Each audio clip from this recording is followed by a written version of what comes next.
آپ اسے میری شرارت کہیے یا حماقت، بہرحال اس حماقت نما شرارت کی اپنی ایک داستان ہے۔ ہوا یوں کہ گھر میں ہماری خاص عزت تھی۔ اس کا اندازہ آپ اس بات سے لگا سکتے ہیں کہ ہر چیز میں ماں بدولت کو سب سے پہلے حصہ دیا جاتا تھا۔ البتہ یہ بات اور ہے کہ یہ چیزیں ذرا مختلف نوعیت کی ہوتی تھیں، مثلاً جھڑکیاں اور ابا جان کی پشاوری چپل وغیرہ وغیرہ۔ ہمارا یہ مشاہدہ ہے کہ جب کبھی ہم بیمار پڑتے تھے تو ہماری خاطر مدارت میں کوئی کسر نہیں چھوڑی جاتی تھی اور ہم پر پیار کے ڈونگرے برسائے جاتے تھے۔ اب ہم بڑے عرصے سے پیار کو ترس رہے تھے، میرا مطلب ہے بالکل تندرست تھے، اور ہماری شدید خواہش تھی کہ کاش ایک مرتبہ بیمار پڑ جائیں تو کتنا مزہ آئے۔ بہرحال ہماری خواہش کو پورا نہ ہونا تھا، نہ ہوئی۔ اب ہم نے سوچا سائنس اتنی ترقی کر چکی ہے، ایک ہم ہیں کہ خود سے بیمار بھی نہیں پڑ سکتے۔ یہ سوچتے ہوئے ہمارے بڑے سے دماغ، جو کہ بقول ابا جان کے خاصا موٹا ہے، کوئی ترکیب سوچی اور ہم نے اس کو آزمانے کا منصوبہ بنا لیا۔ ایک دن مناسب موقع دیکھ کر ہم اپنے منصوبے کو عملی پجامہ پہنانے کے لیے باتھ روم میں داخل ہوئے اور ہلکا سا ٹوتھ پیسٹ لگا کر برش سے اپنے دانتوں کو خوب رگڑا۔ جب ہم نے دیکھا کہ اچھا خاصا جھاگ بن چکا ہے تو ہم غسل خانے سے باہر نکل آئے۔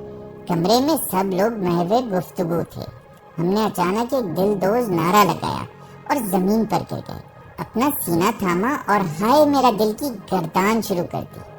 آنکھیں ٹیڑھی کر لیں اور منہ سے جھاگ اگلنے لگے۔ سب پریشان ہو گئے۔ امی نے ہر ایک کو مختلف کام سونپ دیے، مثلاً باجی ملک شیک بنائیں گی تو چھوٹا بھائی ڈاکٹر صاحب کی طرف دوڑا۔ باقی سب ہمیں دبا رہے تھے اور امی جان تو باقاعدہ رو رہی تھی۔ سب کی توجہ اپنی جانب پا کر ہم بڑے خوش تھے۔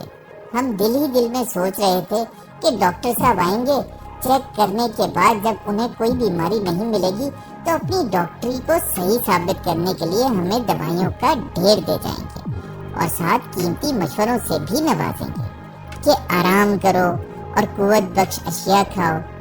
پھر سب گھر والے ڈاکٹر صاحب کی بات پر دل و جان سے عمل کریں گے اور ہم عیاشیاں کریں گے۔ ادھر گھر والوں کے پیار میں کمی ہوگی، ادھر ہم اپنا دل تھام لیا کریں گے۔ مگر ہم یہی خواب دیکھ رہے تھے کہ ابا جان اندر داخل ہوئے۔ موصوف پورے سراغ رساں ہیں۔ ہم گھبرائے مگر حوصلہ کیا اور شرارت میں ایک نیا رنگ پیدا کرتے ہوئے کرانے لگے۔ سینہ مسلسل تھامے رکھا۔ ابا جان پاس آئے اور بڑے پیار سے بولے، کیا ہوا میرے چاند کو؟ ہم کراتے ہوئے بولے، ابا جان لگتا ہے ہارٹ اٹیک ہوا ہے، ہم جاں بر نہ ہو سکیں گے۔ یہ سنتے ہی امی جان کے رونے کی آواز مزید بلند ہو گئی۔ ابا جان پھر گویا ہوئے، تو میرے لال کو کہاں درد ہے؟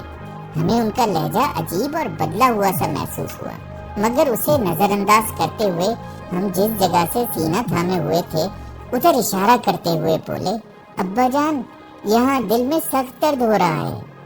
ساتھ ہی پھر ہم نے ہائے ہائے شروع کر دی۔ اب ابا جان کا لہجہ مزید عجیب ہو گیا اور بولے، اچھا میرے چاند یہ تو بتاؤ آپ کا دل سینے میں دائیں جانب کب سے پہنچ گیا؟